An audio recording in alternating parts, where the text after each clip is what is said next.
E aí pessoal, meu nome é José Hugo, estou aqui com meu pai Álvaro Fernandes. A gente está então retomando agora o nosso projeto aqui no YouTube dos Jardineiros Noturnos, né? A gente viveu um mês de maio muito intenso aqui no Rio Grande do Sul, né? Eu morando em Porto Alegre, meu pai trabalhando em Canoas, a gente, né? Todo mundo aqui de alguma forma foi afetado, né? A gente vai elaborar um pouco mais nisso, meu pai vai contar um pouco mais do que a gente viveu.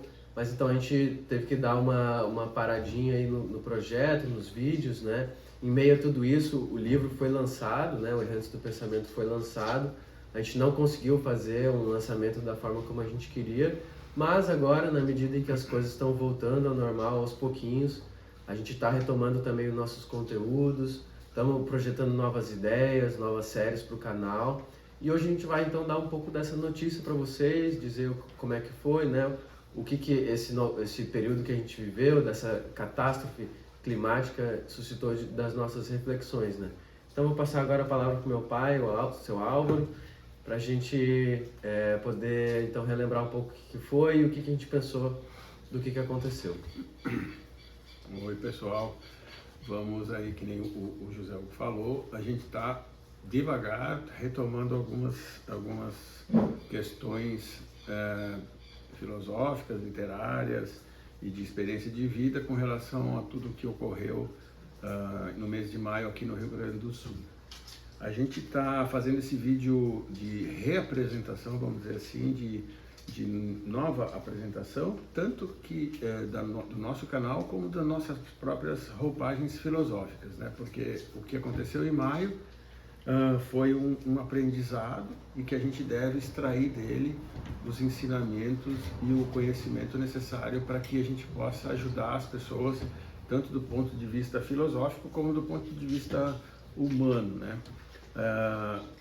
A gente está pensando em dividir essa introdução em 2 ou 3 partes. A primeira parte dizendo mais ou menos o que houve esse hiato, vamos dizer assim, um hiato existencial de nós todos aqui que vivenciamos essa terrível e tragédia climática e propriamente estrutural das cidades modernas, né, que foi as inundações, as cheias, as enchentes e por que não dizer os dilúvios modernos, né, os dilúvios das cidades impenetráveis, das cidades impermeáveis, como os arquitetos gostam de dizer. Então a gente vai relacionar primeiramente um apanhado sobre o que aconteceu em maio, por que nós nos recuamos, né? Cada um teve uma justificativa para esse recuo, né? Quem mora em cidades distantes, um recuo mais filosófico, vamos dizer assim, quem mora em cidades que vivenciaram, que na verdade foi quase 50% do estado ou mais, viveram um recuo físico, né? Um recuo existencial do ponto de vista mais realista, mais concreto. Então essa é a primeira abordagem. A segunda abordagem de uma retomada de um tema que para nós, meu filho Zé Hugo, é muito importante, porque tudo isso, tanto o livro como as nossas conversas, todas elas são originárias, têm uma gênese de uma transmissão, que na verdade é a própria transmissão cultural, vamos dizer assim, do conhecimento, né? Porque uma coisa é você informar uma pessoa do que...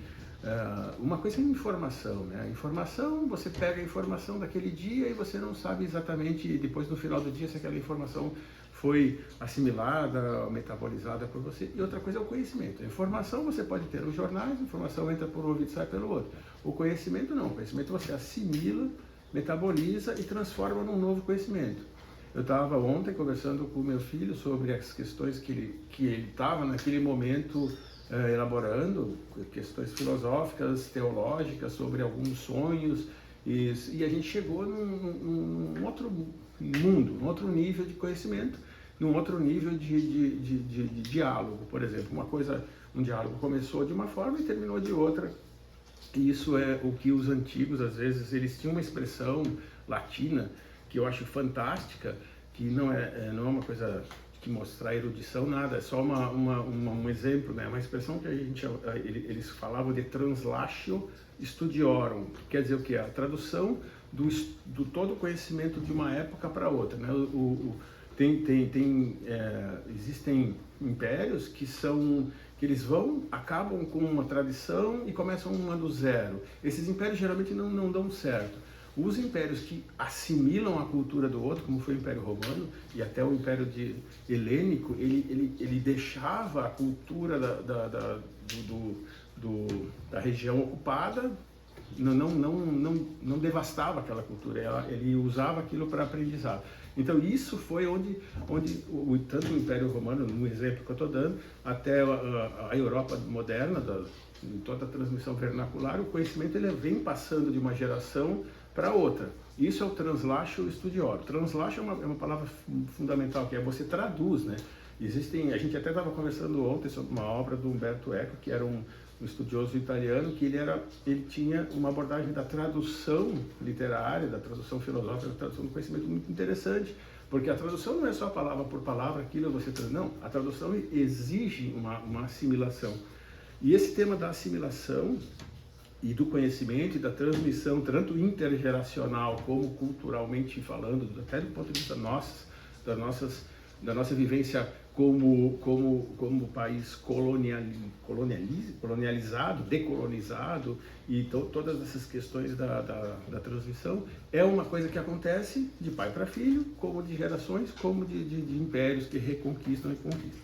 Então a gente estava falando sobre isso, e é isso que a gente quer. Então, num primeiro momento, falar sobre o que aconteceu em maio, como que foi cada um assimilou, depois de como o conhecimento ele é transmitido através do livro, através de traduções, através de diálogos, através de conversas, e no terceiro momento, que seria basicamente a introdução da nossa nova etapa de vídeos dos jardineiros, são tópicos relacionados à própria filosofia e literatura, abordados de uma forma onde um pai e um filho aborda. Por exemplo, não é aquela forma acadêmica, canônica, clássica, de falar, não, Platão fez isso, Aristóteles fez aquilo. Não, é uma abordagem do que é importante para nós resgatar, tanto da filosofia como da literatura, que vai gerar conhecimento e não uma simples decorar funções ou estruturas mentais dos filósofos, mas pegar do filósofo, absorvê-lo, filtrá-lo e transmiti-lo.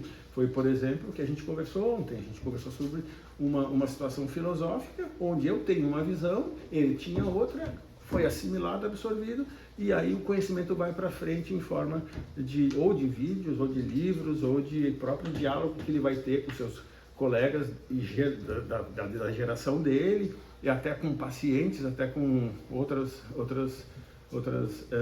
entidades que ele vai encontrando no caminho, até mesmo sonhos, até mesmo ficções, até mesmo fábulas que a gente acaba colocando nos livros. Então são três divisões, acho que se o Zé quiser falar mais sobre isso, são três divisões: uma apresentação do porquê a gente se regou, se ausentou, cada um com sua estrutura, uma outra sobre o que nós pretendemos fazer, qual é a justificativa, o que leva a gente a sentar e falar alguma coisa sobre um assunto que interessa pai e filho e também pode ser transmitido, traduzido para outras pessoas que têm interesse. E a terceira, o início real da nossa reabordagem filosófico-literária de algumas estruturas de conhecimento, vamos dizer assim. Porque no livro eu coloco Errantes do Pensamento uma rapsódia literária, uma rapsódia filosófica. Por quê? São fragmentos que eu, Álvaro, capto de determinado filósofo ou de determinado escritor. Por exemplo, Homero, para mim, é um ente cultural, filosófico, literário, diferente do que é para o Zé Hugo. A mesma coisa com Epicuro, etc, etc. Então, por isso os fragmentos, antigamente existiam os fragmentistas, os rapsodistas, né? Hoje já são mais raros, mas é isso que a gente quer retomar. E assim a gente vai colocando uma mensagem que cada um pode transmitir ou simplesmente absorver como conhecimento. Isso, e a ideia é poder compartilhar um pouco disso também, porque eu também estou no começo da minha caminhada, né, nesse reino do conhecimento que é a filosofia. Então são questionamentos reais, são diálogos reais, assim, onde eu também estou querendo compreender historicamente, né, algo que vem desde os princípios assim da filosofia.